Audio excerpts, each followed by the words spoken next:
So ఈరోజు మన agenda of the session ఏంటంటే మనం ఇంట్రొడక్షన్ టు ఫ్రంట్ ఎండ్ అంటే అసలు ఫ్రంట్ ఎండ్ అంటే ఏంటి అనేది తెలుసుకుంటాం. సో దీనిలో మనం మల్టిపుల్ పార్ట్స్ ఉన్నాయి. మీరు స్లైడ్ కనుక చూసినట్టయితే అప్లికేషన్ డెవలప్మెంట్.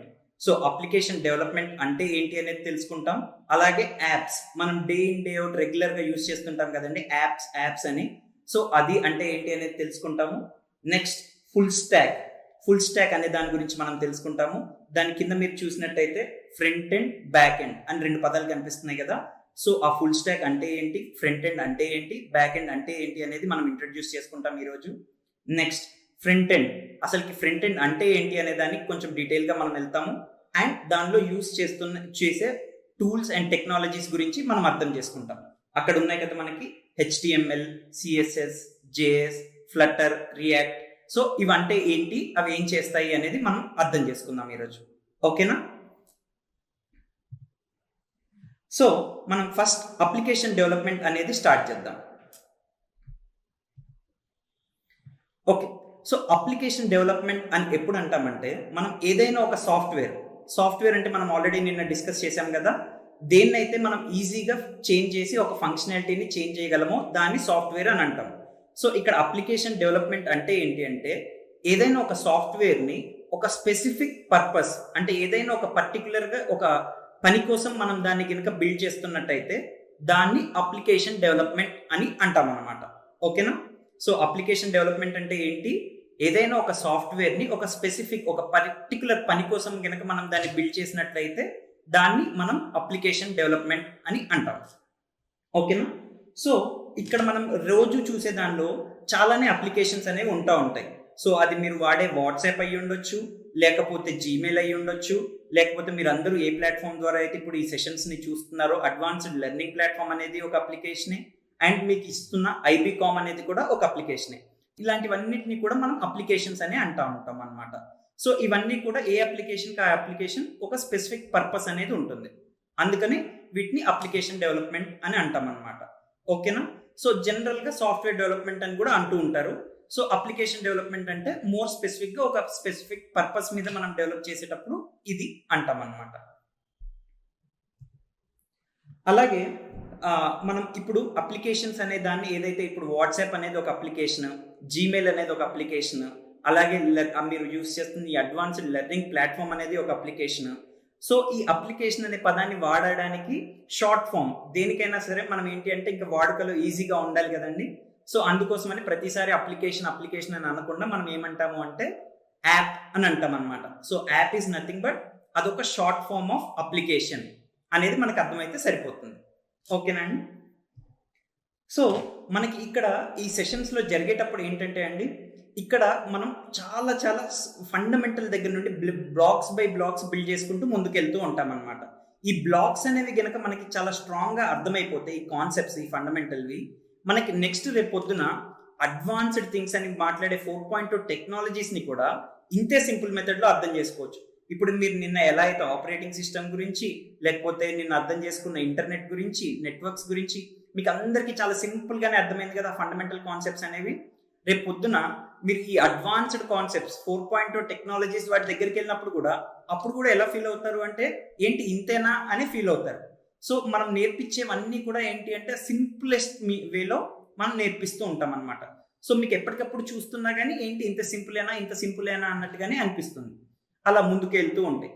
కొన్ని చోట్ల ఏమవుతుంది అంటే ఎక్కడైతే కొన్ని మ్యాథ్ కానీ ఇట్లాంటివి, మ్యాథమెటిక్స్ కానీ ఇట్లాంటివి ఇన్వాల్వ్ అవుతాయో సో అక్కడ కొంచెం కష్టంగా అనిపించవచ్చు. బట్ ఏం వరీ అవ్వకండి.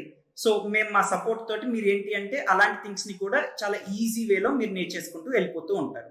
సో ఇప్పటిదాకా మీకు ఎలా అయితే సింపుల్గా ఉందో రేపు పొద్దున అడ్వాన్స్డ్గా వెళ్తూ ఉన్న కొద్దీ కూడా మీకు ఇంతే సింపుల్గా ఉంటూ ఉంటుంది. ఓకేనా అండి? అండ్ ఇంకొకటి ఏంటంటే మీకు ఇక్కడ ఏదైనా సరే ఒకవేళ అర్థం కాకపోతే మీరు ఏం చేస్తారంటే ఈ వీడియోస్ మీకు మళ్ళీ అవైలబుల్గానే ఉంటాయి ఈ వీడియోస్ అన్ని. సో మళ్ళీ అదే వీడియోస్ని చూడండి. ఓకేనా? అంతేగాని ఇంకొకళ్ళ వేరే వాళ్ళ హెల్ప్ తోటి దీన్ని అర్థం చేసుకుందాము అనేలాగా ట్రై చేయకండి. ఎందుకంటే ఇక్కడ మేము ఈ మెథడ్స్ అన్నీ కూడా ఆఫ్టర్ లాట్ ఆఫ్ రీసెర్చ్ తర్వాత డెవలప్ చేయబడిన మెథడ్స్. ఓకేనా? సో దీంతో ఏమైపోతుంది అంటే మీకు తెలియకుండానే చాలా థింగ్స్ని సింప్లిఫైడ్ విధానంలో మీకు అర్థమయ్యేటట్టుగా చేయడం అనేది జరుగుతుంది. మళ్ళీ మీరు ఇంకొక విధంగా నేర్చుకుందాము అని చెప్పి ట్రై చేస్తే ఏమవుతుంది అంటే మొత్తం అంతా గందరగోళం అవుతుంది. ఓకేనా అండి? సో ఎవరికైనా ఏదైనా అర్థం అవ్వకపోతే మీరు ఏం చేస్తారంటే ఇవే వీడియోస్ని మళ్ళీ మళ్ళీ మీరు వింటూ ఉండండి.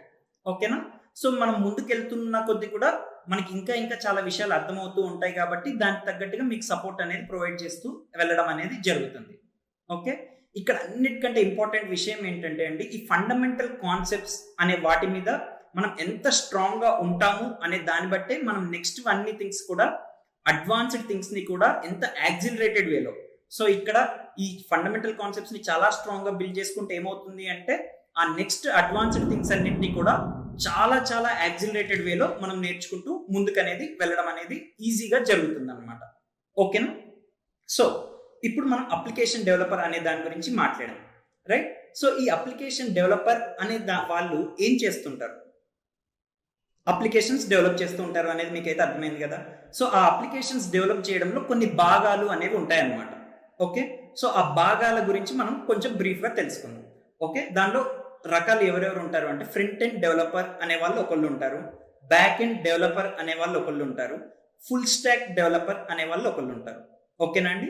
Front end developer, back end developer, full stack developer. So ఈ ఫ్రంట్ ఎండ్ ఏంటి, బ్యాక్ ఎండ్ ఏంటి అనేది తెలుసుకుందాము. అలాగే ఈ ఫుల్ స్టాక్ డెవలపర్ అంటే నథింగ్ బట్ ఏంటి అంటే ఈ ఫ్రంట్ ఎండ్ ని చేసేవాళ్ళు, బ్యాక్ ఎండ్ ని చేసేవాళ్ళు. సో వీళ్ళు ఏం చేస్తారు అంటే ఈ front end developers only front end మీద డెవలప్ చేస్తారు, back end developers only back end ని డెవలప్ చేస్తారు. కానీ ఫుల్ స్టాక్ డెవలపర్స్ అనే వాళ్ళు ఎవరైతే ఉంటారో వాళ్ళు ఫ్రంట్ ఎండ్ ని డెవలప్ చేస్తారు, అలాగే బ్యాక్ ఎండ్ ని కూడా డెవలప్ చేస్తారు. సో ప్రస్తుతానికి మనకి ఇంతవరకు అర్థమైతే సరిపోతుందండి. సో జనరల్ గా అప్లికేషన్ డెవలప్మెంట్ లో ఏమేమి ఉంటాయి అంటే ఫ్రంట్ ఎండ్ డెవలప్మెంట్ ఉంటుంది, బ్యాక్ ఎండ్ డెవలప్మెంట్ ఉంటుంది. సో ఫ్రంట్ ఎండ్ ని డెవలప్ చేసే వాళ్ళని ఫ్రంట్ ఎండ్ డెవలపర్ అంటారు, బ్యాక్ ఎండ్ ని డెవలప్ చేసే వాళ్ళు బ్యాక్ ఎండ్ డెవలపర్ అని అంటారు. అలాగే ఆ ఫ్రంట్ ఎండ్ అంటే ఏంటి, బ్యాక్ ఎండ్ ఏంటి అంటే ఏంటి అనేది మనం ముందుకు వెళ్తున్న కొద్దీ తెలుసుకుందాం. సో ఈ రెండు పనులు కలిపి చేసే వాళ్ళని ఏమంటారు అంటే ఫుల్ స్టాక్ డెవలపర్ అని అంటారు. ఓకేనండి? సో ఇప్పుడు మనం ఏం చేద్దామంటే ఫ్రంట్ ఎండ్ అంటే ఏంటి అనేది ఇంకొంచెం అర్థం చేసుకుందాం మనం. ఓకేనండి? రైట్. సో మీకు ఇక్కడ స్లైడ్లో చూస్తుంటే ఏం కనిపిస్తుంది? How browsers see the website అనేది కనిపిస్తుందా? సో దానిలో మనం అంటే అక్కడ ఏంటి అంటే 2 థింగ్స్ ఉన్నాయి, what we see, what browsers see. అదేంటి ఈ రెండు వేరా అనే క్వశ్చన్ వచ్చిందా మీకు? సో ఇక్కడ చాలా ఇంట్రెస్టింగ్ గా ఉంటుందండి. సో మనకి ఏం జరుగుతుంది అంటే మనం చూసేది బ్రౌజర్లో ఒక విధంగా కనిపిస్తుంది, కానీ ఆ బ్రౌజర్ చూసేది వేరుగా ఉంటుంది. అండ్ ఆ వేరుగా ఉండడం ఏంటి అనేది ఇప్పుడు మనం ఒకసారి నేను మీకు ఒక ఎగ్జాంపుల్ డెమాన్స్ట్రేషన్ తోటి చూపిస్తాను.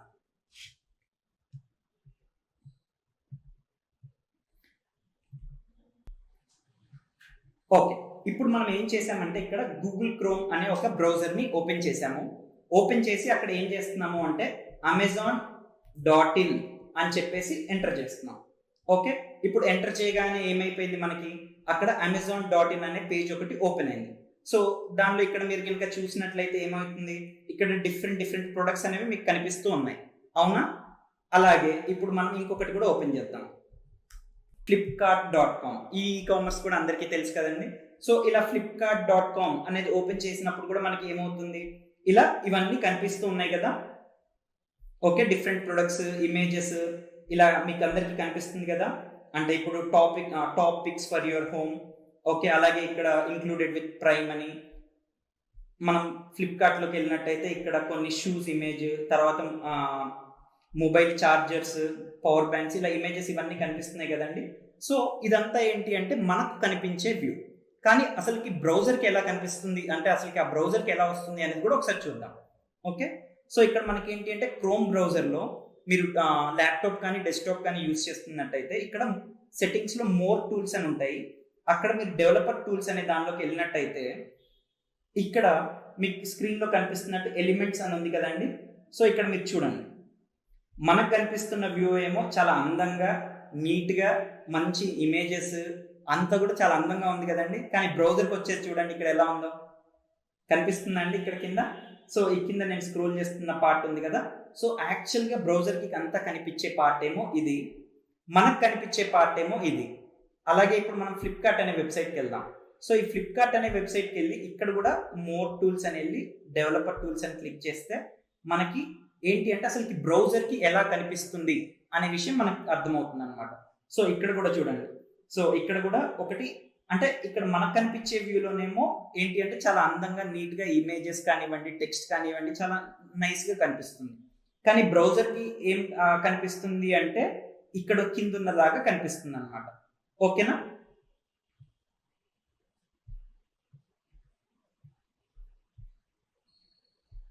సో ఇక్కడ మీకు ఒకటి అర్థం కావాల్సింది ఏంటి అంటే మనం Amazon.in అనేది ఎంటర్ చేయగానే మనం ఒక క్లయింట్, మనం ఒక సర్వర్కి రిక్వెస్ట్ చేయగానే ఏమవుతుంది అంటే సర్వర్ ఒకటి పంపించింది మనకి.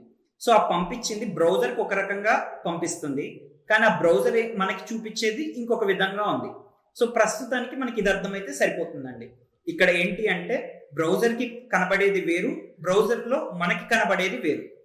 అనేవి ఈ రెండు 2 డిఫరెంట్ థింగ్స్ అనేది అర్థం చేసుకుంటే సరిపోతుంది ప్రస్తుతానికి.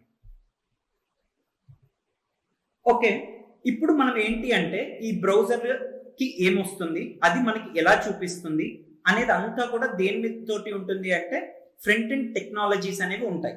సో ఈ ఫ్రంట్ ఎండ్ టెక్నాలజీస్ ని ఆధారం చేసుకొని ఏం చేస్తుంటాయి అంటే ఈ బ్రౌజర్స్ ఆ బ్రౌజర్కి ఏదైతే వస్తుందో దాన్ని మనకి చాలా అందంగా చూపించడం అనేది జరుగుతుంది. సో దాంట్లో మనకి గనక చూసినట్టయితే HTML, CSS, JavaScript, React, Flutter అని ఇలా ఉన్నాయి. సో మీరు ఈ పేర్లు అన్ని విని కూడా ఏమీ భయపడకండి. వీటన్నిటి గురించి కూడా మళ్ళీ మనం ప్రతిదీ కూడా ఒక డీటెయిల్డ్ గా వెళ్తూ ఉంటాం. ఓకే, జస్ట్ ఇప్పుడు మనం ఏం చేస్తున్నాము అంటే మనం వేరియస్ దీనిలో ఈ ఫండమెంటల్స్ ని చాలా క్లియర్ గా అర్థం చేసుకోవడం అనేది చేస్తున్నాం. నెక్స్ట్ మనం ముందుకు వెళ్తూ ఉన్న కొద్దీ ప్రతి దాని గురించి కూడా డీటెయిల్డ్ గా లోపలికి డెప్త్ లో వెళ్తూ ఉంటాం. ఓకేనా? సో ఇప్పుడు మనకు అర్థం కావాల్సింది ఏంటి అంటే సో ఈ బ్రౌజర్ లో అనేది బ్రౌజర్ కి ఒక మెసేజ్ వస్తుంది. ఆ మెసేజ్ ని మనకి బ్రౌజర్ ఏంటి అంటే చాలా అందంగా చూపిస్తుంది. ఆ అందంగా చూపించాలి అనే దానిలో ఏమేమి టెక్నాలజీస్ ఇన్వాల్వ్ అయ్యి ఉంటాయి అంటే ఈ HTML, CSS, JavaScript ఇలాంటి టెక్నాలజీస్ అనేవి ఇన్వాల్వ్ అయ్యి ఉంటాయి అన్నమాట. ఓకేనండి? అది అమెజాన్ వెబ్సైట్ కైనా అవనివ్వండి, ఫ్లిప్కార్ట్ వెబ్సైట్ కైనా అవనివ్వండి, మరి మీరు ఏ ఇతర వెబ్సైట్ అయినా ఓపెన్ చేయనివ్వండి. సో వీటన్నిటిలో కూడా కామన్ ప్యాటర్న్ ఏంటి అంటే ఆ వెబ్సైట్స్ అనేవన్నీ కూడా డెవలప్ చేయడానికి ఇదే HTML వాడతారు, ఇదే CSS వాడతారు, ఇదే JavaScript. సో ఈ టెక్నాలజీస్ ని ఆధారంగా చేసుకొని మాత్రమే అవన్నీ కూడా బిల్డ్ చేయడం అనేది జరుగుతుంది. సో మనకి ఇంతవరకు అర్థమైపోతే ఇక్కడ సరిపోతుంది. సో మనం నెక్స్ట్ ఏంటి అంటే HTML. మనం ఇంతకుముందు మాట్లాడుకున్నాం కదా, HTML అనేది ఒక టెక్నాలజీ, JavaScript అనేది ఒక టెక్నాలజీ, CSS అనేది ఇంకొక టెక్నాలజీ గురించి మాట్లాడుకున్నాం కదా. సో ఇక్కడ మనం ఫస్ట్ ఏంటి అంటే ఈ HTML అనే దాని గురించి చూద్దాం. ఓకే, సో మీరు ఇక్కడ చూసినట్టయితే HTML5 అని ఉంది. ఓకే, అదేంటి అంటే వర్షన్ అన్నమాట. HTML5 అంటే ఇప్పుడు అదొక 5th వర్షన్ ఆఫ్ సాఫ్ట్వేర్ అని. ఓకే, సో దానిలో మనకు అర్థం కావాల్సింది ఏంటి అంటే HTML అంటే హైపర్ టెక్స్ట్ మార్కప్ లాంగ్వేజ్ అని అంటున్నాం. సో ఆ హైపర్ టెక్స్ట్ మార్కప్ లాంగ్వేజ్ అంటే ఏంటి అనేది మనం చూద్దాం ఒకసారి.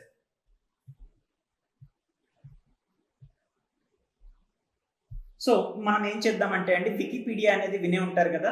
సో ప్రపంచంలో చాలా ఇన్ఫర్మేషన్ అంతా కూడా ఈ వికీపీడియా అనే వాటిల్లో చాలా నీట్ గా ఆర్గనైజ్ చేసి ఉంటుంది.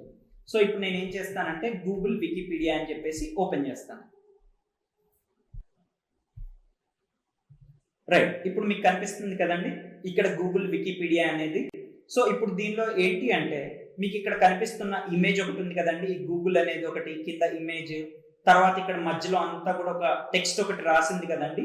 సో ఈ మొత్తాన్ని కూడా ఏంటి అంటే ఏమంటాము అంటే మనం కాంటెంట్ అని అంటాం అనమాట. ఏమంటాము, ఈ ఇమేజ్ అవనివ్వండి లేకపోతే ఈ టెక్స్ట్ అవనివ్వండి. సో ఇక్కడ మనకి పేజ్ లో కనిపిస్తున్నదంతా కూడా మనం ఏమంటాము అంటే కాంటెంట్ అని అంటాం అనమాట. ఓకే, సో మనం ఏ వెబ్సైట్ తీసుకున్నా కానీ దానిలో కాంటెంట్ అనేది ఒకటి ఉంటుంది. ఓకే, సో అలా ఏ వెబ్సైట్ ఓపెన్ చేసినా దాంట్లో కనిపించే ఇమేజెస్ వీటన్నిటిని కూడా మనం కాంటెంట్ అని అంటాం.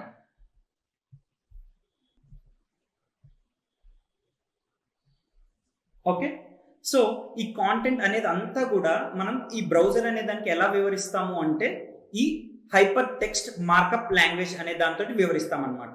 ఇక్కడ చాలా కొత్త పదాలు ఉన్నాయి. హైపర్ అనేది ఒకటి ఉంది, టెక్స్ట్ అనేది ఒకటి ఉంది, మార్కప్ అని ఒకటి ఉంది, లాంగ్వేజ్ అనేది ఒకటి ఉంది. మీరు ఏమి కంగారు పడకండి, ఈ 4 పదాలని కూడా మనం క్లియర్ గా అర్థం చేసుకుందాం. Hyper text markup language. Text అంటే అయితే మీకు అర్థమైపోయి ఉంటుంది, కానీ ఆ హైపర్ టెక్స్ట్ అంటే ఏంటి అనేది చూద్దాం మనం. ఓకేనా? అలాగే మార్కప్ అంటే ఏంటి అనేది చూద్దాము, లాంగ్వేజ్ అంటే ఏంటి అనేది కూడా చూద్దాం. ఓకే, సో హైపర్ టెక్స్ట్ అంటే ఏమీ లేదండి. మీరు చాలా వెబ్సైట్స్ మీరు చూసినప్పుడు ఏమవుతుంది అంటే కొన్ని వాటిని మీరు నొక్కగానే ఏమవుతుందంటే అది వేరే వేరే పేజీలకి వెళ్ళిపోవడం అనేది జరుగుతుంది, అవునా? సో ఈ హైపర్ టెక్స్ట్ అంటే నథింగ్ బట్ ఏంటి అంటే ఏ టెక్స్ట్ కి అయితే మనం లింకింగ్ అనేది చేయగలుగుతామో దాన్ని హైపర్ టెక్స్ట్ అని అంటారు. ఓకే, ఇప్పుడు మనం ఒక ఎగ్జాంపుల్ తోటి చూద్దాం దాన్ని. సో ఇప్పుడు మనకు కనిపిస్తున్న పేజీలో ఇక్కడ ఏంటి అంటే అండి చాలా ఉన్నాయి. ఇక్కడ బ్లూ కలర్ లో కనిపిస్తున్నాయి కదా, వ్యూ సోర్స్, వ్యూ హిస్టరీ అని. అలాగే నెక్స్ట్ కొంత మీకు ఇది క్లియర్ గా ఉండకపోవచ్చు, కానీ మీకు అక్కడక్కడ బ్లూ కలర్ లో కనిపిస్తున్నాయి కదండి. ఈ బ్లూ కలర్ గా కనిపించే వాటన్నిటిని కూడా మనం హైపర్ టెక్స్ట్ అని అంటాం. ఎందుకంటామంటే మనం దాని కనుక క్లిక్ చేసినట్టయితే మనకి వేరే ఇంకొక పేజ్కి వెళ్తుంది. సో ఆ వేరే పేజీకి సంబంధించిన లింక్ ఏమైంది అంటే ఈ హైపర్ టెక్స్ట్ అనే దానిలో లింక్ చేయబడి ఉందన్నమాట. అలాగే ఇక్కడికి వచ్చాం, ఇక్కడ కూడా మళ్ళీ క్లిక్ చేశాం. క్లిక్ చేయగానే ఆ బ్లూ దాని మీద క్లిక్ చేయగానే ఏమవుతుంది, ఇంకొక పేజ్కి వెళ్తుంది.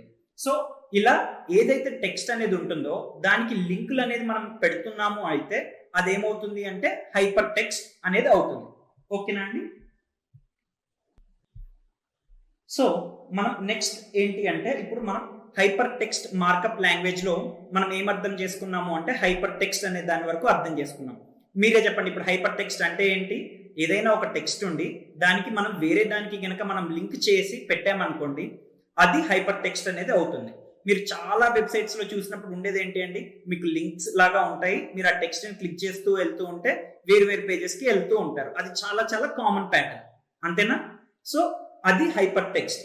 నెక్స్ట్ మనం ఏం చేద్దాము అంటే మార్కప్ అనే దాని గురించి మనం అర్థం చేసుకున్నాం. ఓకేనా అండి? సో ఈ మార్కప్ అనేది కూడా ఏం చేస్తాను అంటే మీకు ఒక ఎగ్జాంపుల్ తోటి దీన్ని డెమాన్స్ట్రేట్ చేస్తాను, సో దట్ మీకు కూడా ఈజీగా అర్థమైపోతుంది.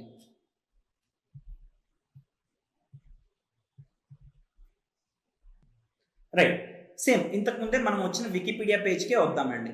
సో ఇక్కడ మీకు ఏది చాలా క్లియర్ గా కనిపిస్తుంది? వెబ్ సెర్చ్ ఇంజిన్ అనేది చాలా పెద్దదిగా ఉండి మీకు క్లియర్ గా కనిపిస్తుంది, అవునా?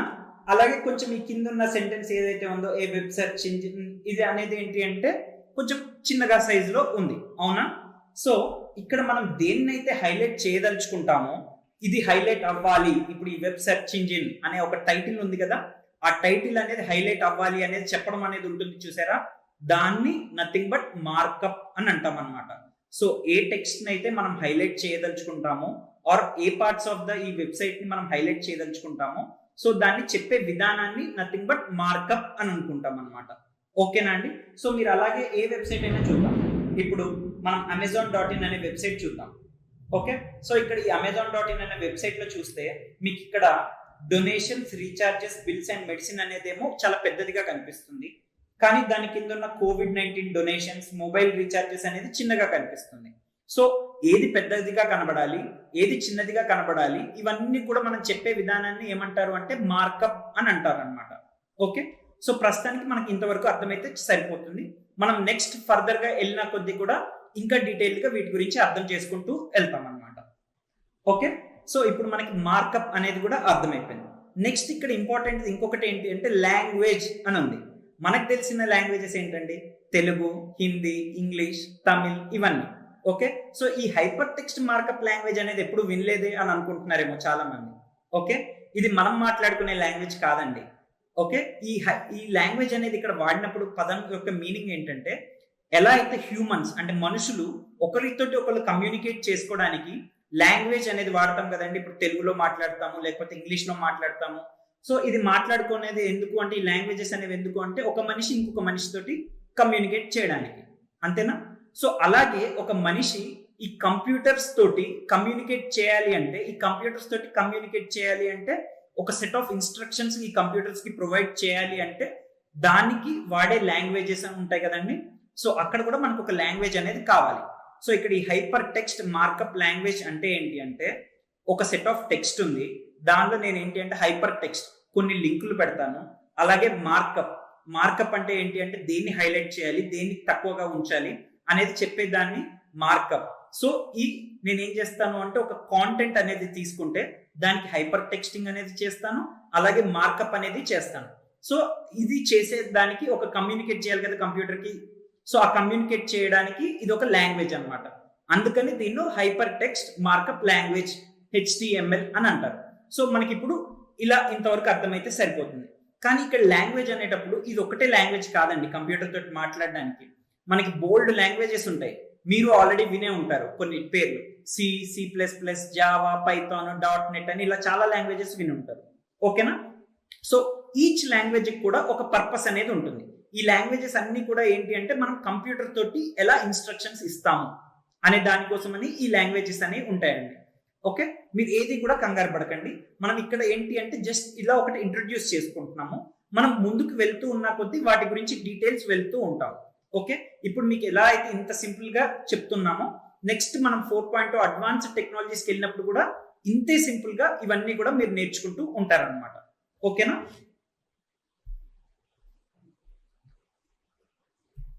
సో ఇక్కడ ఇప్పుడు ఇంకొక 2 కొత్త పదాలు చూద్దాం ఈరోజు. Parsing and rendering. కొత్త పదాలే కదా. సో పార్సింగ్ అంటే ఏంటి, రెండరింగ్ అంటే ఏంటి అనేది చూద్దాం.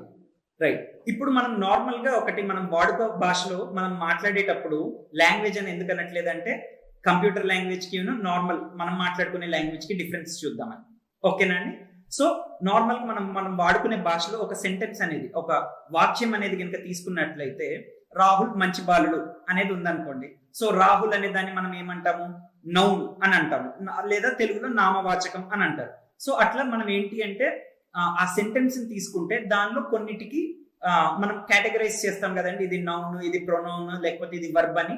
అట్లాగే మనం ఏమవుతుంది అంటే ఈ పార్సింగ్ అనేది ఏమవుతుందంటే మనకి ఎప్పుడైతే సర్వర్ ఒక కంటెంట్ అనేది పంపిస్తుందో బ్రౌజర్ కి, ఈ బ్రౌజర్ కూడా ఏం చేస్తుందంటే ఈ వచ్చిన కంటెంట్ లో ఏది ఏంటి అనేది అర్థం చేసుకోవడం అనేది చేస్తుంది అనమాట. సో ఈ అర్థం చేసుకునే ప్రక్రియని ఏమంటారు అంటే పార్సింగ్ అని అంటారు. ఇప్పుడు నార్మల్ గా మన వాడుక భాషలో రాహుల్ మంచి బాలుడు అనేది ఒక సెంటెన్స్ లాగా తీసుకుంటే అది ఒక కంటెంట్. దాన్ని మనం దానిలో అర్థం చేసుకోవాల్సింది ఏంటి అంటే రాహుల్ అనేది ఒక నామవాచకం, ఇలా అర్థం చేసుకుంటాం కదా. సో అలా బ్రౌజర్ ఏం చేస్తుంది అంటే సర్వర్ నుండి ఒక HTML, మనం ఇంతకుముందే మాట్లాడుకున్నాం కదా హైపర్ టెక్స్ట్ మార్కప్ లాంగ్వేజ్ అని. సో ఆ కాంటెంట్ ఎప్పుడైతే బ్రౌజర్ కి వస్తుందో రాగానే బ్రౌజర్ ఏం చేస్తుంది అంటే ఆ ఉన్న కాంటెంట్ ని అర్థం చేసుకుంటుంది అనమాట. సో ఈ అర్థం చేసుకుని ఏం చేస్తుంది అంటే సపరేట్ చేస్తుంది. ఓకే, సో ఇది ఇదొకటి ఇదొకటి ఇదొకటి అని వేరు వేరు భాగాల కింద విభజిస్తుంది అనమాట. సో ఈ అర్థం చేసుకొని విభజించే ప్రక్రియను ఏమంటారు అంటే పార్సింగ్ అని అంటారు. ఓకేనండి? సో మనకి ఇక్కడ అర్థం కావాల్సింది పార్సింగ్ అంటే ఏంటి అంటే అర్థం చేసుకోవడం, అర్థం చేసుకున్న దాన్ని పార్ట్స్ కింద విభజించడం, ఏదేంటి అనేది కేటగరైజ్ చేయడం. సో అది పార్సింగ్ అనేది జరుగుతుంది అనమాట. ఓకేనా? సో పార్సింగ్ అంటే మనకు అర్థం కావాల్సింది ఏంటి అంటే ఒక కాంటెంట్ అనేది వస్తుంది బ్రౌజర్ కి. సో ఆ బ్రౌజర్ కి ఆ కాంటెంట్ వచ్చినప్పుడు దాన్ని అర్థం చేసుకొని డిఫరెంట్ పార్ట్స్ కింద సపరేట్ చేస్తూ ఉంటుంది అనమాట. ఓకే, సో ఆ పార్ట్స్ ఏంటి, వేటి కింద కేటగరైజ్ చేస్తుంది ఏంటి, ఇవన్నీ డీటెయిల్స్ కూడా మనకి ఇంకా ముందుకెళ్తున్న కొద్దీ తెలుస్తూ ఉంటుంది.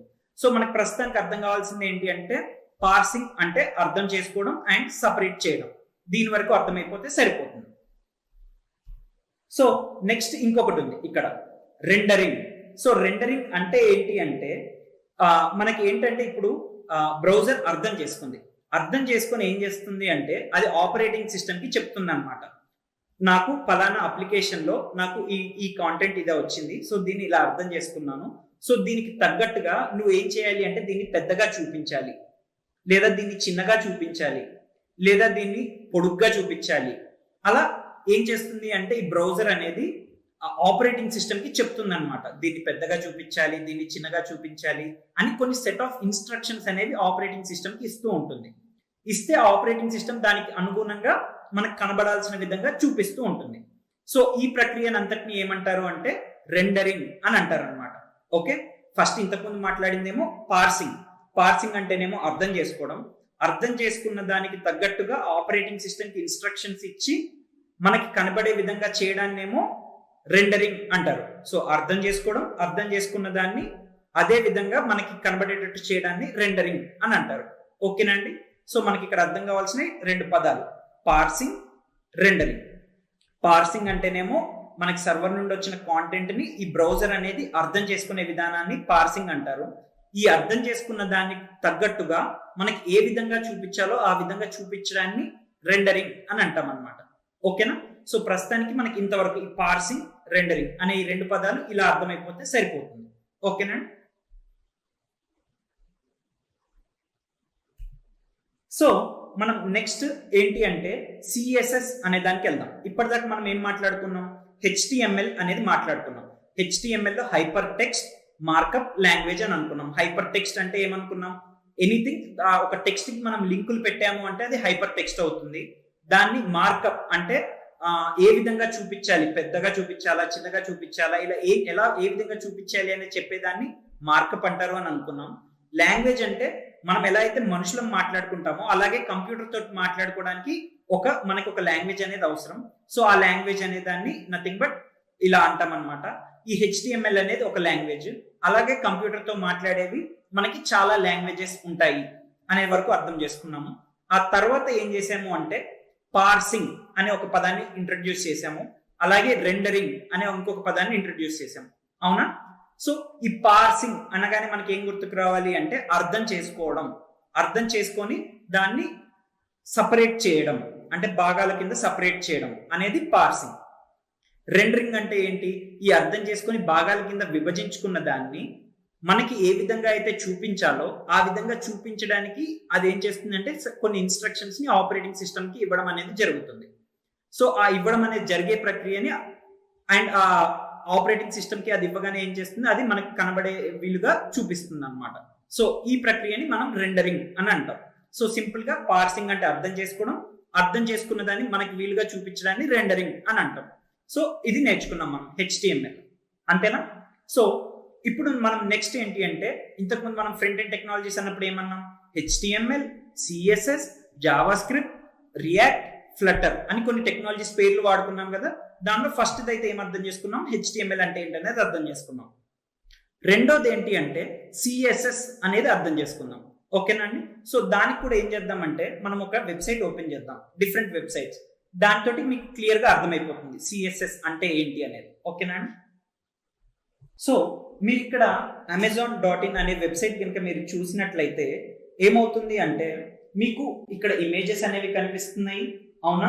కొన్నేమో టెక్స్ట్ అనేది కొంచెం పెద్దగా కనిపిస్తుంది, కొన్నేమో చిన్నగా కనిపిస్తున్నాయి, అండ్ కొన్ని బటన్స్ కనిపిస్తున్నాయి. అలాగే ఏంటి అంటే మనకి డిఫరెంట్ ఇట్లా ఇమేజెస్, వాటికి టెక్స్ట్లు, వాటికి కలర్స్ అలా వెరైటీగా కనిపిస్తున్నాయి కదండి.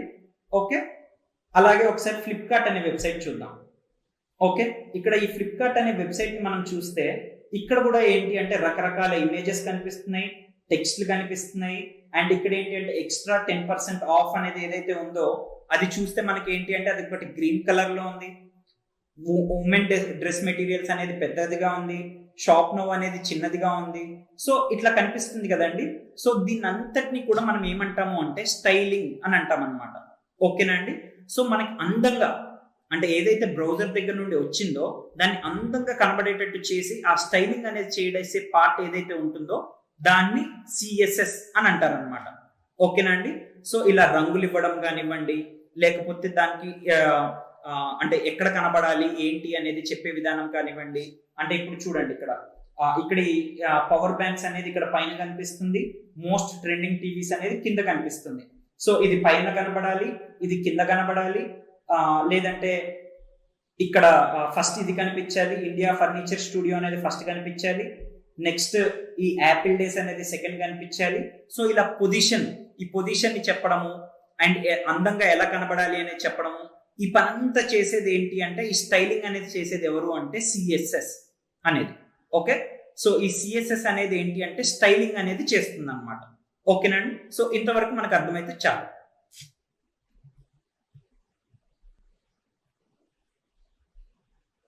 సో మనకి ఈ సిఎస్ఎస్ అంటే ఏంటంటే అండి క్యాస్కేడింగ్ స్టైల్ షీట్స్ అని అంటారు అనమాట. మనకి ఇప్పుడు ప్రస్తుతానికి ఆ పేరుతో అంత సంబంధం లేదండి. ప్రస్తుతానికి సింపుల్ గా ఎలా గుర్తుంచుకుంటారు అంటే సిఎస్ఎస్ అంటే నథింగ్ బట్ స్టైలింగ్ కోసం యూజ్ చేసేదాన్ని సిఎస్ఎస్ అని అనుకుంటే అర్థం చేసుకుంటే సరిపోతుంది. మీకు ఇక్కడ స్లైడ్ లో కనుక చూసినట్లయితే ఏంటి అంటే అక్కడ ₹390 అనేది రెడ్ కలర్ లో ఉంది, తర్వాత ప్రైమ్ అనేది ఏమో ఒక బ్లూ కలర్ లో ఉంది, only 2 left in stock, more on the way అనేది గ్రీన్ కలర్ లో ఉంది, మళ్ళీ add to cart, by now అనేవి 2 బటన్స్ ఉండి 2 వేరు కలర్ లో ఉన్నాయి. సో ఇలా ఈ కలర్లు ఉండడం గురించి కానివ్వండి, లేకపోతే ఏది పైన కనబడాలి, ఏది కింద కనబడాలి, ఈ అందానికి సంబంధించిన పార్ట్ అంతా చూసుకునేది ఎవరు అంటే, ఆ స్టైల్ అనే దాన్ని చూసుకునేది అంతా ఎవరు అంటే ఈ సిఎస్ఎస్ అనేది అనమాట. ఓకేనండి. సో ఈ అందాన్ని ఎలా అచీవ్ చేస్తాము అంటే, దీనిలో మళ్ళీ మనకి చాలా థింగ్స్ ఉంటాయండి. అదేంటి అంటే ఫాంట్స్ అనేది ఒకటి ఉంటుంది, కలర్స్ అనేది ఒకటి ఉంటుంది, సైజెస్ అనేది ఒకటి ఉంటుంది, షేప్, పొజిషనింగ్, ఇలా చాలా ఉంటాయి అన్నమాట. సో ప్రస్తుతానికి వీటన్నిటి గురించి డీటెయిల్స్ లోకి మనం ఏమి వెళ్ళము. మళ్ళీ మనం ఎప్పుడైతే సిఎస్ఎస్ ని డీటెయిల్డ్ గా నేర్చుకుంటామో, డెప్త్ లో నేర్చుకుంటామో, అప్పుడు మనకి ఇవన్నీ కూడా ఇంకా డీటెయిల్డ్ గా అర్థమవుతూ ఉంటాయి అన్నమాట. సో ప్రస్తుతానికి మనకు అర్థం కావాల్సింది ఏంటి అంటే, సిఎస్ఎస్ అంటే క్యాస్కేడింగ్ స్టైల్ షీట్స్. ఈ స్టైల్ షీట్స్ అంటే ఏంటి అంటే నథింగ్ బట్, ఈ సిఎస్ఎస్ అనేది ఎందుకు వాడతాము అంటే, దేన్నైనా కానీ ఈ కాంటెంట్ ని అందంగా చూపించాలి అన్నప్పుడు మనం, ఆర్ స్టైల్ గా చూపించాలి అనుకున్నప్పుడు మనం ఈ సిఎస్ఎస్ అనేది వాడతాం అనమాట. ఓకే. సో దీన్ని అందంగా ఎలా చూపిస్తాము అంటే, మనకి ఏంటి అంటే అక్కడ ఏమేమి యూస్ చేస్తామంటే ఫాంట్ అంటే ఏంటంటే అండి, ఇప్పుడు మీకు ఒకసారి ఓపెన్ చేస్తాను. ఓకే. సో ఇప్పుడు మీరు ఇక్కడ చూసినట్లయితే, ఇప్పుడు ఈ వెబ్ సెర్చ్ ఇంజిన్ అనే ఈ పేజ్ లో చూస్తే మనకి టెక్స్ట్ అంతా ఒక రకంగా కనిపిస్తుంది. అలాగే ఇప్పుడు అమెజాన్ వెబ్సైట్ చూస్తే ఇక్కడ అంత టెక్స్ట్ అంతా ఒక రకంగా కనిపిస్తుంది. అండ్ నెక్స్ట్ ఫ్లిప్కార్ట్ అనే వెబ్సైట్ చూస్తే ఇక్కడ టెక్స్ట్ అంతా ఒక రకంగా కనిపిస్తుంది, అవునా? సో ఇక్కడ ఉన్న టెక్స్ట్ లాగా ఇక్కడ లేదు, వెబ్ సెర్చ్ ఇంజిన్ అనే దానిలో లేదు. ఆర్ ఇక్కడ ఈ వెబ్ సెర్చ్ ఇంజిన్ అనే దానిలో ఎలా అయితే టెక్స్ట్ ఉందో, ఇక్కడ కూడా ఈ లేటెస్ట్ స్మార్ట్ ఫోన్స్ అని ఇదేదైతే ఉందో ఇక్కడ లేదు. సో పేరుకి టెక్స్ట్ అనేది అన్ని చోట్ల ఉన్నప్పటికీ కూడా అదేమవుతుంది అంటే ఒక్కొక్క చోట ఒక్కొక్క విధంగా కనిపిస్తుంది. సో ఒక్కొక్క చోట ఒక్కొక్క విధంగా కనిపించడానికి ఏం చేస్తాము అంటే ఫాంట్స్ అనేవి ఉంటాయి అన్నమాట. సో ఒక్కొక్క టైప్ ఆఫ్ ఫాంట్ ఏంటంటే ఒక్కొక్క విధంగా కనిపిస్తూ ఉంటుంది. సో ఇలా మనకి ఏంటంటే కొన్ని వందల కొద్ది, వేల కొద్ది ఫాంట్స్ అనేవి ఉంటాయి అన్నమాట. సో మన టేస్ట్ కి తగ్గట్టుగా ఏ ఫాంట్ పెట్టుకుంటాము ఏంటి అనేది మన చాయిస్ అన్నమాట. ఓకే. సో ఫాంట్ అనే ఒక దానితోటి మనం ఏం చేస్తాము అంటే ఆ అందాన్ని, ఆ స్టైల్ ని తీసుకురావడానికి మనం ప్రయత్నిస్తాం అన్నమాట. అలాగే ఒకటి పెద్దదిగా ఉంది, ఇంకొకటి చిన్నదిగా ఉంది. సో ఇక్కడ ఏంటి అంటే సైజ్, ఒక టెక్స్ట్ తీసుకుంటే దాని సైజ్ అనేది ఎంత ఉండాలి ఏంటి అనే దాంతో కూడా మనం ఏంటి అంటే ఆ స్టైల్ అనే దాన్ని తీసుకొస్తాం. అలాగే పొజిషన్ అంటే ఇప్పుడు ఈ వెబ్ సెర్చ్ ఇంజిన్ అనేది పైన ఉండాలి, తర్వాత ఈ కాంటెంట్స్ అనేవి కింద ఉండాలి, లేకపోతే అమెజాన్ వెబ్సైట్ తీసుకుంటే ఈ ఇమేజెస్ అనేవి పైన ఉండాలి, తర్వాత ఈ చిన్న చిన్న ఇమేజెస్ రావాలి. సో ఈ పొజిషన్ అనేది చెప్పడం కూడా మనం ఏం చేస్తాము అంటే ఈ సిఎస్ఎస్ అనే దాని ద్వారానే చేస్తూ ఉంటాం అన్నమాట. ఓకేనా? సో మనకి ఇక్కడ ఏమర్థం కావాలి అంటే సిఎస్ఎస్ అంటే నథింగ్ బట్ స్టైలింగ్. అంటే దేనైనా సరే మంచిగా స్టైల్ గా అందంగా చూపించాలి అనుకున్నప్పుడు మనం సిఎస్ఎస్ అనేది వాడతాం. సో ఆ సిఎస్ఎస్ లో ఉండే భాగాలు ఏంటి అంటే కొన్ని మనం ఈ రోజు అర్థం చేసుకుంది, ఫాంట్స్ అనేవి ఉంటాయి, కలర్స్ అనేవి ఉంటాయి, సైజెస్ అనేవి ఉంటాయి, షేప్స్ ఉంటాయి, పొజిషనింగ్ అనేది ఉంటుంది. సో ఇలా ఇంకా చాలా ఉంటాయి అన్నమాట. వీటన్నిటి గురించి కూడా మనం ఇంకా డీటెయిల్డ్ గా మళ్ళీ ముందుకెళ్తున్న కొద్దీ నేర్చుకుంటూ ఉంటాం. సో ఈ రోజు వరకు మీకు అర్థం కావాల్సింది ఏంటి అంటే సెషన్ లో సిఎస్ఎస్ అనగానే మీకు ఏం గుర్తు రావాలి అంటే స్టైల్ అని గుర్తుకు రావాలి. ఓకే. హెచ్టిఎంఎల్ అనగానే ఏం గుర్తుకు రావాలి? హైపర్ టెక్స్ట్ అంటే లింకులు, మార్కప్ అంటే అది ఏ విధంగా కనబడాలి అనేది ఉంటుంది చూసారా, అదొక లాంగ్వేజ్ అనేది గుర్తుకు రావాలి. ఓకే. సో ఇప్పటిదాకా మనం హెచ్టిఎంఎల్ అంటే ఏంటి అనేది అర్థం చేసుకున్నాము, అలాగే సిఎస్ఎస్ అంటే ఏంటి అనేది అర్థం చేసుకున్నాం. సో మీకు ఏమవుతుంది అంటే ఇవి ఫస్ట్ మీకు ఇవి ఏంటి అనేది అర్థమయ్యి దానిలో ఉండే భాగాలు ఏంటి అనేది మీకు ఎప్పుడైతే నీట్ గా అర్థమవుతుందో మీరు నెక్స్ట్ నేర్చుకునే థింగ్స్ అన్ని కూడా చాలా సింప్లిఫైడ్ గా మీరు నేర్చేసుకుంటూ వెళ్ళిపోవచ్చు అనమాట. మీకు ఈవెన్ అడ్వాన్స్డ్ టెక్నాలజీస్కి వెళ్ళినా కానీ సేమ్ ఇంతే ఉంటుంది. ఏది నేర్చుకున్నా కానీ సింపుల్ గా ఈజీగా అర్థమయ్యే విధానంలో నేర్చుకుంటారు. ఆ నేర్చుకున్న విధానంతో మీరు ఏంటి అంటే అడ్వాన్స్ అవుతూ ముందుకు వెళ్ళిపోతూ ఉంటారు. ఎప్పటికప్పుడు చూసినా కానీ మీకు చాలా సింపుల్ గానే ఉన్నట్టు ఉంటుంది, కానీ అడ్వాన్స్డ్ థింగ్స్ ని చాలా యాక్సిలరేటెడ్ వేలో నేర్చుకుంటూ ముందుకెళ్తూ ఉంటారు. ఓకేనా? సో నెక్స్ట్ ఇప్పుడు ఏంటి అంటే మనం హెచ్టిఎంఎల్ గురించి మాట్లాడాం, సిఎస్ఎస్ గురించి మాట్లాడాం, కానీ మనం ఇంకొకటి కూడా చెప్పుకున్నాం, జావా స్క్రిప్ట్ అనేది ఒకటి చెప్పుకున్నాం, అవునా? ఫ్రంట్ ఎండ్ టెక్నాలజీస్ అనే దాని దగ్గర ఏం చెప్పుకున్నాం మనం? హెచ్టిఎంఎల్, సిఎస్ఎస్, జావా స్క్రిప్ట్, ఇంకా రియాక్ట్, ఫ్లటర్ అని కూడా అన్నాం, అవునా? ఒక్కసారి ఏం చేద్దామంటే ఈరోజు ఏమేమి అర్థం చేసుకున్నాము ఏంటి అనేది ఒకసారి మీకు సమరైజ్ చేస్తాను. ఫస్ట్ ఏంటి అంటే మనం అర్థం చేసుకుంది అప్లికేషన్ డెవలప్మెంట్ అంటే ఏంటి అనేది అర్థం చేసుకున్నాము. ఓకే. అప్లికేషన్స్ అండ్ యాప్స్ అంటే ఏంటి అనేది అర్థం చేసుకున్నాము. ఆ తర్వాత ఈ అప్లికేషన్ డెవలప్మెంట్ లో భాగాలు ఏమేమి ఉంటాయి అనేది అర్థం చేసుకున్నాము. అంటే ఫ్రంట్ ఎండ్ డెవలప్మెంట్ అనేది ఒకటి ఉంటుంది, బ్యాక్ ఎండ్ డెవలప్మెంట్ అనేది ఒకటి ఉంటుంది. ఈ రెండింటిని కలిపి చేసే వాళ్ళని ఫుల్ స్టాక్ డెవలపర్స్ అంటారు అనేది కూడా అర్థం చేసుకున్నాం. అవునా? నెక్స్ట్ ఫ్రంట్ ఎండ్ అంటే ఏంటి అనేది అర్థం చేసుకున్నాం. అంతేనా? సో మనకు కనిపించే భాగం అంతా కూడా ఏంటి అంటే ఫ్రంట్ ఎండ్. అంతేనా? సో బ్యాక్ ఎండ్ అంటే ఏంటి అనేది మళ్ళీ మనం తర్వాత చూద్దాం.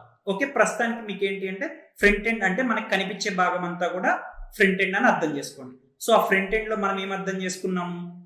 HTML అంటే ఏంటి అని అర్థం చేసుకున్నాం, CSS అంటే ఏంటి అనేది అర్థం చేసుకున్నాం. అలాగే ఇంకొకటి ఏం అర్థం చేసుకున్నాం? బ్రౌజర్స్ కి సర్వర్ దగ్గర నుండి వచ్చే రెస్పాన్స్ మనకి కనిపించే విధానం రెండు వేరు అనేది అర్థం చేసుకున్నాం. అలాగే ఇంకేం అర్థం చేసుకున్నాం? పార్సింగ్ అంటే అర్థం చేసుకోవడం, రెండరింగ్ అంటే ఆ అర్థం చేసుకున్న దాన్ని ఏ విధంగా మనకు చూపించాలో అలా చూపించడం అనేది అర్థం చేసుకున్నాం. అంతేనా? సో ఇప్పటి వరకు మనకి CSS అంటేనేమో స్టైల్, అంటే అందంగా కనబడడానికి ఏదైతే చేస్తామో దాన్ని CSS అని అంటాము అనేది అర్థం చేసుకున్నాం. ఓకేనా? నెక్స్ట్ ఇప్పుడు HTML అయిపోయింది, CSS అయిపోయింది. ఇప్పుడు మనం ఏం వెళ్తున్నాము అంటే జావా స్క్రిప్ట్ అనేది దానికి వెళ్తున్నాం అనమాట. ఓకేనా? సో ఇప్పుడు ఈ జావా స్క్రిప్ట్ అంటే ఏంటి అనేది ఒకసారి మీకు ఒక ఎగ్జాంపుల్ తోటి చూపిస్తాను. ఓకే, ప్రస్తుతానికి జావా స్క్రిప్ట్ అంటే ఎలా అర్థం చేసుకుంటారంటే, మీరు మనకి ఆల్రెడీ ఒక వెబ్సైట్ అనేది ఉంది, మనకు అది కనిపిస్తూ ఉంది. దాన్ని మనం ప్రతిసారి కూడా రీలోడ్ అనేది చేయకుండానే కొన్నిసార్లు కాంటెంట్ అనేది మారిపోతూ ఉంటుంది. సో ఆ మారిపోవడానికి అలాంటిది ఒకటి చేయడానికి మనకు కావాల్సింది ఏంటి అంటే ఈ జావా స్క్రిప్ట్ అనేది మనకు కావాలన్నమాట. ఓకేనా? సో ఇప్పుడు నేను ఏదైతే చెప్పానో దాన్ని ఒకసారి మనం లైవ్ లో యాక్షన్ లో ఒకసారి చూద్దాం. ఓకే, ఇప్పుడు నేను ఒకటి అమెజాన్ వెబ్సైట్ ఓపెన్ చేశాను. సో దీనిలో ఏం చేద్దామంటే ఏదో ఒక మొబైల్ ఫోన్ దగ్గరికి, పేజ్ దగ్గరికి మనం వెళ్దాం. సో ఇక్కడ నేను బై నౌ అని క్లిక్ చేశాను. ఓకే, ఆ ప్రొడక్ట్ కాదని ఇంకా వేరే ఏదైనా ప్రొడక్ట్ ఒకటి ఓపెన్ చేద్దాం.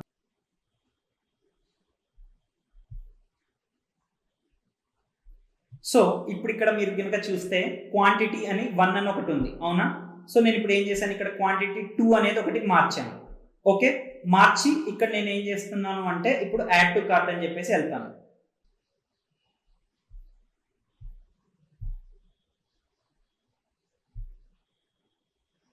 రైట్, ఇప్పుడు ఇక్కడ మీకు ఏం కనిపిస్తుంది? ప్రైస్ అనేది 20, ఇక్కడ సబ్ టోటల్ అని చెప్పి 2 ఐటమ్స్ అని చెప్పేసి 42,998 అని కనిపిస్తుంది.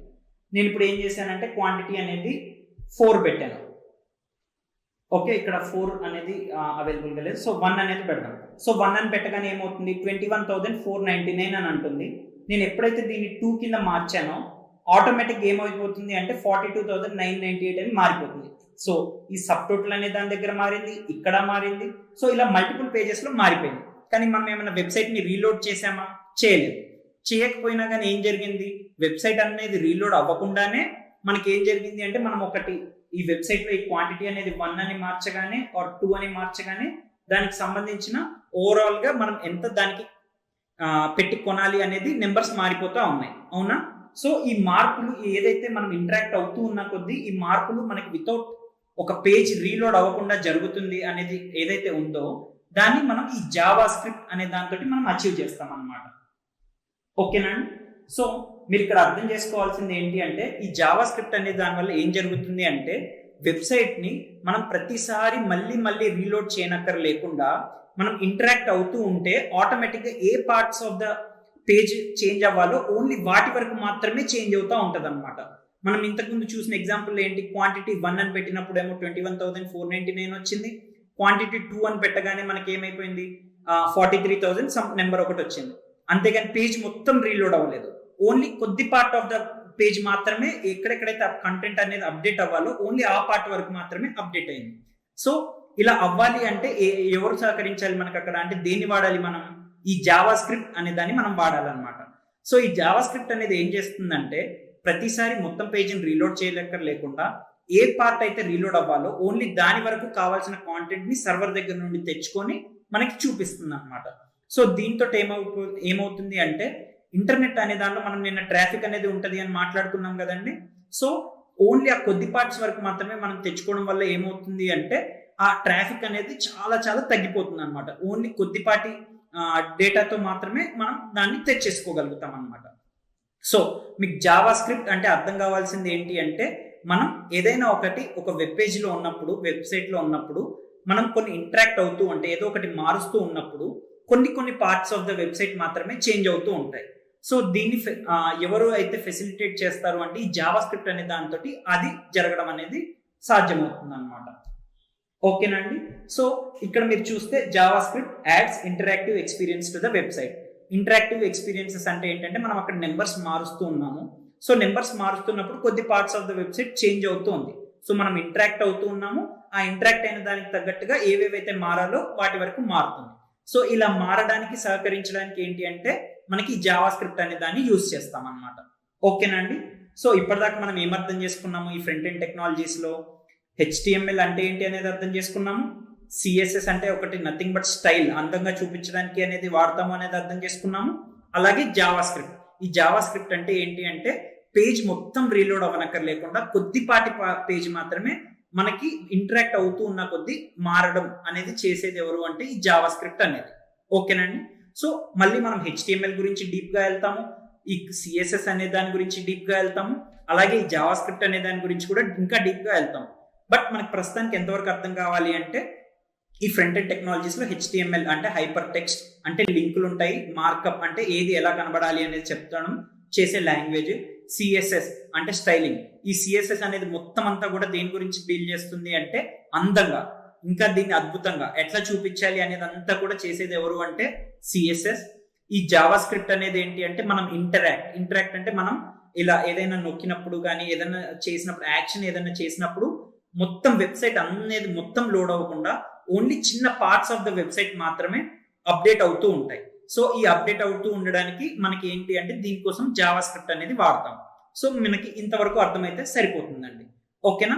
సో ఇప్పటి వరకు మనం ఏం చేసాము అంటే ఈ ఫ్రంట్ ఎండ్ టెక్నాలజీస్ లో ఈ వెబ్సైట్స్ అనేవి బిల్డ్ చేయడానికి కావాల్సిన దానిలో ఏమేమి టూల్స్ ఉంటాయి ఏంటి అనేది మనం క్లియర్ గా అర్థం చేసుకున్నాం.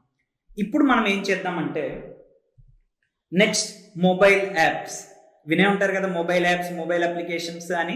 సో ఆ మొబైల్ యాప్స్ అంటే ఏంటి అనేది అర్థం చేసుకుందాము. సో దానిలో ఏమేమి యూజ్ చేస్తారు ఏంటి అనేది కూడా అర్థం చేసుకుందాము. ఓకే.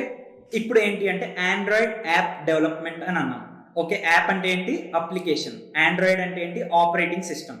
సో ఆండ్రాయిడ్ ఆపరేటింగ్ సిస్టంలో యాప్ అప్లికేషన్స్ డెవలప్మెంట్ చేయడం ఎలా అనేది చూస్తుంటారు కదండి. మనం డే ఇన్ డే అవుట్ ఎన్నో అప్లికేషన్స్ వాడుతుంటామా లేదా? ఆండ్రాయిడ్ ఉన్న వాళ్ళు ఆండ్రాయిడ్ లో వాడతారు, ఐఫోన్ ఉన్న వాళ్ళు ఐఫోన్ లో వాడుతూ ఉంటారు. ఓకే. సో ఈ ఆండ్రాయిడ్ ఆపరేటింగ్ సిస్టంలో ఈ అప్లికేషన్స్ ని ఎలా డెవలప్ చేస్తాము అనేది చూద్దాం ఒకసారి. ఓకేనండి. సో ఇక్కడ మళ్ళీ మీరు కనుక చూసినట్టయితే స్లైడ్ లో మళ్ళీ లాంగ్వేజెస్ అని కనిపిస్తున్నాయి. అక్కడ ఒకటి ఏమనుంది? Language Java. ఈ జావా అనే పేరు అయితే మీరు చాలా మంది వినేసే ఉంటారు. అండ్ నెక్స్ట్ ఇంకొకటి ఏంటి అంటే కొట్లిన్. ఇది కొంచెం వినుండరు, మీరు చాలా మంది వినుండరు. ఈ జావా అనేది మాత్రం ఆల్మోస్ట్ అందరూ వినే ఉంటారు. ఈ కొట్లిన్ అనేది మాత్రం ఇది కొత్తగా వచ్చింది కాబట్టి ఎక్కువ మంది వినుండరు. సో ఇక్కడ ఏమని అంటున్నాము? ఈ సాఫ్ట్వేర్స్, ఈ అప్లికేషన్స్ అనేవి డెవలప్ చేయాలి అంటే లాంగ్వేజెస్, మళ్ళీ లాంగ్వేజెస్ అనేది అంటున్నాం. సో ఈ లాంగ్వేజెస్ అంటే ఇంతకుముందే చెప్పాం కదండి, మనకి ఏంటి అంటే మనం మనుషులము కంప్యూటర్ తోటి ఇన్స్ట్రక్షన్స్ ఎలా ఇస్తాము అంటే లాంగ్వేజ్ తోటి ఇస్తాం. ఎలా అయితే మనిషి ఇంకొక మనిషితో మాట్లాడుకోవడానికి ఒక లాంగ్వేజ్ అనేది ఉంటుందో అలాగే మనిషి కంప్యూటర్ తోటి మాట్లాడడానికి కూడా కొన్ని లాంగ్వేజెస్ అనేవి ఉంటాయి అన్నమాట. ఇలా ఒక ఆండ్రాయిడ్ అప్లికేషన్ డెవలప్మెంట్ చేయాలి అంటే ఇక్కడ మనం యూజ్ చేసే లాంగ్వేజెస్ ఏంటి అంటే జావా అనేది ఒక లాంగ్వేజ్, అలాగే కొట్లిన్ అనేది కూడా ఒక లాంగ్వేజ్ అన్నమాట. సో ప్రస్తుతానికి ఇంతవరకు అర్థమైతే చాలు. ఆ జావా అంటే ఏంటి, దాని డీటెయిల్స్ లోకి వెళ్ళడం ఇవన్నీ ఫర్దర్ గా చూద్దాం. మనకి ఇక్కడ ఇంపార్టెంట్ థింగ్ ఏంటి అంటే ఈ ఆండ్రాయిడ్ యాప్స్ డెవలప్ చేయాలి అంటే ఈ జావా అండ్ కొట్లిన్ అనే వాటిని యూజ్ చేస్తూ ఉంటారు అన్నంత వరకు అర్థమైతే సరిపోతుంది. నెక్స్ట్ ఏంటి అంటే ఇక్కడ iOS యాప్ డెవలప్మెంట్ అని అన్నాం. iOS అనేది ఈ iOS అనే ఆపరేటింగ్ సిస్టమ్ ఏ ఫోన్స్ లో ఉంటుందండి? ఐఫోన్, యాపిల్ ఫోన్స్ లో ఉంటుంది. ఓకే.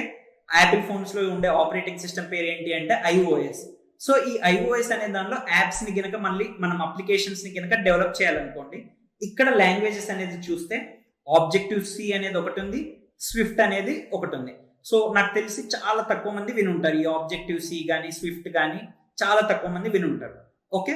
సో ఇవి కూడా నథింగ్ బట్ లాంగ్వేజెస్ ఏనండి. ఎలా అయితే HTML అనేది ఒక లాంగ్వేజ్, జావా అనేది ఒక లాంగ్వేజ్, కొట్లిన్ అనేది ఒక లాంగ్వేజ్, ఆబ్జెక్టివ్-C అనేది ఒక లాంగ్వేజ్, అలాగే ఈ స్విఫ్ట్ అనేది కూడా ఒక లాంగ్వేజ్.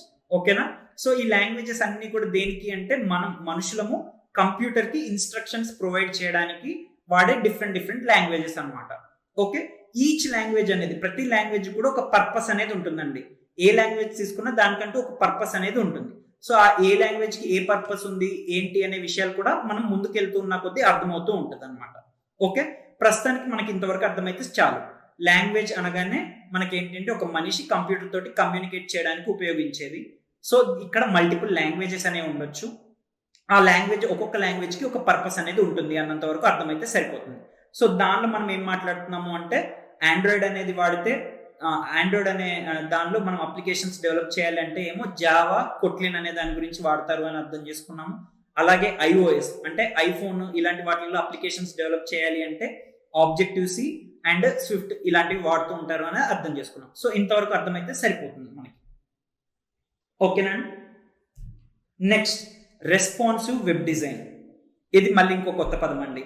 రెస్పాన్సివ్ వెబ్ డిజైన్ అంటే మీకు ఇక్కడ ఇమేజెస్ కనిపిస్తున్నాయి కదా, ఒక ట్యాబ్లెట్ ఉంది, ఒక ల్యాప్టాప్ ఉంది, ఒక మొబైల్ ఫోన్ ఉంది.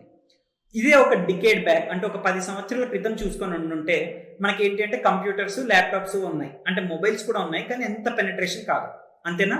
సో ఇప్పుడు ఏంటి అంటే మనకి కాలం మారుతున్న కొద్ది ఏమవుతుంది అంటే ఈ వెరైటీ ఆఫ్ డివైస్, ఒక మొబైల్ ఫోన్ పెద్దగా ఉంటుంది, ఒక మొబైల్ ఫోన్ చిన్నగా ఉంటుంది, ఒక ల్యాప్టాప్ పెద్దగా ఉంటుంది, ఒక అంటే మనకి ఈ సైజెస్ అనేవి ఉంటాయి కదా. ఒక ల్యాప్టాప్ ఒక 16 ఇంచ్ అంటారు, ఒకరు 14 ఇంచ్ అంటారు, ఒకరు 13 ఇంచ్ అంటారు. అలాగే మొబైల్ ఫోన్ తీసుకుంటే 4 inch screen, 5 inch screen, 6 inch, అలా మనకి ఏంటి అంటే ఈ మొబైల్స్, ల్యాప్టాప్స్ ఇవన్నీ కూడా డిఫరెంట్ సైజెస్ లో వస్తూ ఉంటాయి. సో ఇప్పుడు ఎవరైతే అప్లికేషన్స్ డెవలప్ చేయాలో వాళ్ళు ఏం చేయాలి, వాళ్ళు ఓన్లీ నేను ల్యాప్టాప్ ఒక్కదానికి డిజైన్ చేస్తా అంటే సరిపోతుందా? సరిపోదు. వాళ్ళకి ఎందుకంటే వాళ్ళ కస్టమర్స్ ఎవరైతే యూజ్ చేసే వాళ్ళు ఉంటారో వాళ్ళు మొబైల్ వాడుతూ ఉంటారు, వాళ్ళు డెస్క్టాప్ వాడుతూ ఉంటారు, ల్యాప్టాప్ వాడుతూ ఉంటారు, ట్యాబ్లెట్ వాడుతూ ఉంటారు.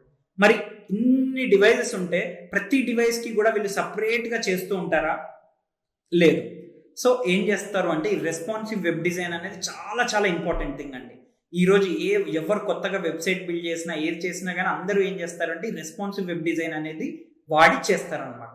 సో దీంతో ఏమవుతుంది అంటే మనకి ఒక్కొక్క డివైస్ కి సపరేట్ గా చేయడం బదులు ఈ రెస్పాన్సివ్ వెబ్ డిజైన్ అనేది కనుక యూజ్ చేసినట్లయితే ఒకసారి మనం తయారు చేస్తే ఆటోమేటిక్ గా అది మొబైల్లో నీట్ గా కనిపిస్తుంది, ట్యాబ్లెట్ లో నీట్ గా కనిపిస్తుంది, అండ్ ల్యాప్టాప్ అండ్ డెస్క్టాప్ వీటిలలో కూడా నీట్ గా కనిపిస్తూ ఉంటుంది. సో మనం ఈ రెస్పాన్సివ్ వెబ్ డిజైన్ అనేది అంటే మీరు ఎంతవరకు అర్థం చేసుకోవాలి అంటే ఈ రెస్పాన్సివ్ వెబ్ డిజైన్ అనేది కనుక మనం వాడితే మనకు ఆటోమేటిక్ గా అన్ని టైప్స్ ఆఫ్ డివైజెస్ లో కూడా నీట్ గా కనిపిస్తుంది.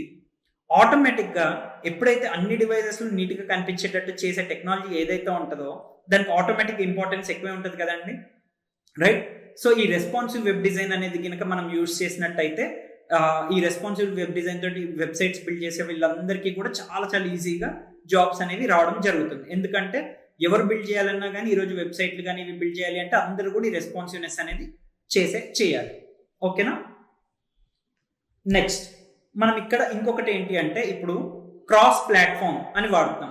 క్రాస్ ప్లాట్ఫామ్స్ అంటే ఏంటి అసలుకి అంటే ఇప్పుడు మనం ఇంతకుముందు ఆండ్రాయిడ్ అనేది ఒకటి తీసుకున్నామా ఆపరేటింగ్ సిస్టమ్, అలాగే iOS అనేది ఒకటి తీసుకున్నామా. సో వీటన్నిటిని కూడా డిఫరెంట్ ప్లాట్ఫామ్స్ అని అంటారు అనమాట. Android platform and iOS platform. Android అనేది ఆపరేటింగ్ సిస్టమే, iOS అనేది కూడా ఆపరేటింగ్ సిస్టమే. కాకపోతే వాడుక భాషలో డెవలపర్ కమ్యూనిటీలో అంటే ఈ సాఫ్ట్వేర్ డెవలపర్ చేసే వాళ్ళు లేకపోతే అప్లికేషన్ డెవలప్ చేసే వాళ్ళు ఏమంటారంటే ఆండ్రాయిడ్ ఒక ప్లాట్ఫామ్, iOS ఒక ప్లాట్ఫామ్ అని అంటూ ఉంటారు అనమాట. ఓకే, ఇక్కడ క్రాస్ ప్లాట్ఫామ్ అని మీకు కనిపిస్తుందా? సో క్రాస్ ప్లాట్ఫామ్ అంటే ఏంటంటే మనం ఇంతకుముందు ఆండ్రాయిడ్కి అయితే దేనిలో అప్లికేషన్స్ డెవలప్ చేయాలి అని అనుకున్నాము, జావా కానీ కొట్లిన్ కానీ వాడాలి అనుకున్నాం. అలాగే iOSకి అయితే ఏం చేయాలి అని అనుకున్నాము, మనం ఆబ్జెక్టివ్ సి కానీ లేకపోతే స్విఫ్ట్ కానీ వాడాలి అని అనుకున్నాం. సో ఇప్పుడు ఏం చేయాల్సి వస్తుంది అంటే అప్లికేషన్స్ బిల్డ్ చేసే వాళ్ళు ఏం చేయాలి, ఆండ్రాయిడ్ కోసం అని జావాలో చేయాలి, మళ్ళీ iOSలో బిల్డ్ చేయడం కోసం అని చెప్పేసి ఆబ్జెక్టివ్ సిలో చేయాలి. ఇలా కాకుండా ఎలా అయితే వెబ్సైట్స్ కి రెస్పాన్సివ్ వెబ్ డిజైన్ అనేది ఉందో అలాగే ఈ మొబైల్ అప్లికేషన్స్ కోసం ఏమైంది అంటే మనకి ఈ క్రాస్ ప్లాట్ఫామ్ డెవలప్మెంట్ టూల్స్ అనేవి ఉంటాయన్నమాట. ఓకే, సో అక్కడ మనం కొన్ని ఎగ్జాంపుల్స్ కింద చూస్తే మీకు రియాక్ట్ నేటివ్ అనేది ఒకటి కనిపిస్తుంది అండ్ ఫ్లటర్ అనేది ఒకటి కనిపిస్తుంది, అవునా. సో ఈ రియాక్ట్ నేటివ్ అనేది ఏంటి అంటే ఫేస్బుక్ మీకు తెలుసు కదా అందరికి ఫేస్బుక్. సో ఆ ఫేస్బుక్ అనే కంపెనీ ఈ రియాక్ట్ నేటివ్ అనే దాన్ని డెవలప్ చేసింది. సో దీంతో ఏమవుతుంది అంటే ఆ రియాక్ట్ నేటివ్ లో గనక మనం ఈ సాఫ్ట్వేర్ అనేది గనక రాసినట్లయితే ఆటోమేటిక్గా అది ఆండ్రాయిడ్లో పనిచేస్తుంది, అలాగే ఐఓఎస్లో కూడా పనిచేస్తుంది అనమాట. ఓకేనా? సో ఈ సాఫ్ట్వేర్ డెవలప్ చేసే వాళ్ళు ఏంటి అంటే మళ్ళీ ప్రతిదానికి ఒక్కొక్కటి రాయనక్కర్ లేకుండా వాళ్ళు ఏంటంటే ఈ రియాక్ట్ నేటివ్ అనేది వాడితే ఆటోమేటిక్గా ఆండ్రాయిడ్లో పనిచేస్తుంది, అదే అప్లికేషన్ ఐఓఎస్లో కూడా పనిచేస్తుంది అనమాట. సో ఈ రియాక్ట్ అనేది ఫేస్బుక్ వాళ్ళు డెవలప్ చేశారనమాట. అండ్ మీరు అక్కడ కింద చూస్తే ఎవరెవరు వాడతారు, ఏ కంపెనీస్ వాడతాయి అంటే స్కైప్ అనేది ఒకటి టూల్ వాడుతుంది, టెస్లా అనేది కంపెనీ ఒకటి వాడుతుంది, ఫేస్బుక్ వాళ్ళే తయారు చేశారు కాబట్టి వాళ్ళు వాడుతూ ఉంటారు. సో ఇలా చాలా పెద్ద పెద్ద కంపెనీలు ప్రపంచం మొత్తం కూడా వాళ్ళు ఏంటి అంటే ఈ రియాక్ట్ నేటివ్ అనేది వాడుతూ ఉంటారు అనమాట. అలాగే ఇంకొకటి మీరు పక్కన చూసినట్టయితే ఫ్లటర్ అని ఒకటి ఉంది. సో ఈ ఫ్లటర్ అనేది ఏంటి అంటే గూగుల్ వాళ్ళు డెవలప్ చేసిన టెక్నాలజీ అనమాట. పర్పస్ అనేది మాత్రం ఈ రియాక్ట్ నేటివ్ కైనా లేకపోతే ఈ ఫ్లటర్ కైనా కానీ రెండింటికి కూడా పర్పస్ అనేది సేమ్. ఒకసారి మనం రియాక్ట్ నేటివ్లో రాసినా లేదా ఫ్లటర్లో రాసినా కానీ ఆ అప్లికేషన్స్ అనేవి ఆండ్రాయిడ్లో పనిచేస్తాయి, ఆటోమేటిక్గా ఐఓఎస్లో కూడా పనిచేస్తాయి అనమాట. సో మళ్ళీ సపరేట్గా ఆండ్రాయిడ్ కోసం ఒకటి తయారు చేయడం, ఐఓఎస్ కోసం ఒకటి సపరేట్గా తయారు చేయడం అనేది ఏమీ ఉండదు. సో మనకి ఇక్కడ అర్థం కావాల్సింది ఏంటి అంటే ఈ క్రాస్ ప్లాట్ఫామ్ అప్లికేషన్స్ డెవలప్ చేయడం అనేది నేర్చుకుంటే ఆటోమేటిక్గా ఒక ప్లాట్ఫామ్ కోసం రాస్తే ఇంకొక ప్లాట్ఫామ్లో కూడా పనిచేస్తుంది అన్నంత వరకు అర్థమైతే చాలు. ఓకేనండి, రైట్. సో మనం ఇప్పటిదాకా ఏమేమి నేర్చుకుందాము అనేది ఒకసారి సమ్మరైజ్ చేద్దాం. ఓకే, ఒకటి మనం స్టార్టింగ్ ఏంటి అంటే అప్లికేషన్ డెవలప్మెంట్ అంటే ఏంటి అని నేర్చుకున్నాము, అండ్ అప్లికేషన్కి యాప్కి డిఫరెన్స్ ఏంటి అనేది అర్థం చేసుకున్నాము. ఈ అప్లికేషన్ డెవలప్మెంట్లో ఉండే భాగాలు అంటే front end development, back end development, అలాగే ఫుల్ స్టాక్ డెవలప్మెంట్ అనేది ఏంటి అనేది అర్థం చేసుకున్నాము. అలాగే ఫ్రంట్ ఎండ్ అంటే ఏంటి అనేది అర్థం చేసుకున్నాము. సో మనకు కనిపించే ప్రతి ఒక్కటి కూడా ఫ్రంట్ ఎండ్. ఓకే, అలాగే బ్యాక్ ఎండ్ అంటే ఏంటి అనేది మళ్ళీ మనం చూద్దాము. ఈ ఫుల్ స్టాక్ అంటే ఏంటి అంటే ఈ ఫ్రంట్ ఎండ్ అండ్ ఈ బ్యాక్ ఎండ్ కలిపి తెలిసిన వాళ్ళని ఫుల్ స్టాక్ డెవలపర్స్ అని అంటాము అనేది అర్థం చేసుకున్నాము. నెక్స్ట్ ఇక్కడ ఈ ఫ్రంట్ ఎండ్ లో కూడా రకరకాల భాగాలు ఉంటాయి, టూల్స్ అండ్ టెక్నాలజీస్ వాడతాము అనేది అర్థం చేసుకున్నాము. సో దానిలో HTML, CSS, Java script, react native, Flutter అనేది వాడుకున్నాము.